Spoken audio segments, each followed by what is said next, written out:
تلقينا نتائج التحليل الأولية لهذه الأشياء المسترجعة من مسرح الجريمة. للأسف كما قلت أكد التحليل الحمض النووي على أنها تابعة للطفلة الصغيرة سمحة نهال رحمها الله.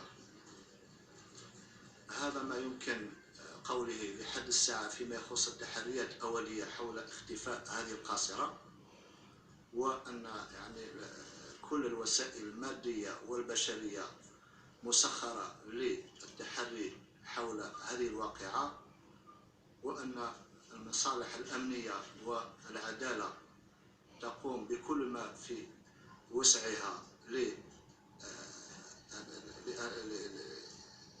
لإنارة الرأي العام حول ظروف اختطافها أو اختفائها، وأن نتائج التحقيقات فيما يخص هذه الواقعة سوف نتولى بإخطار عائلة القاصرة أولا، وفيما بعد عائلة الإعلام، الأسرة الإعلامية والمجتمع.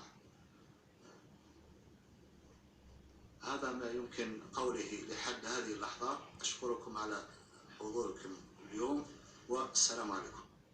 رحم الله الفقيد، إنا لله وإنا إليه راجعون. تعازينا القلبية لعائلة الطفلة نهال، وكذلك لكامل الشعب الجزائري الذي تفاعل مع قضية نهال قبل أسبوعين من الآن.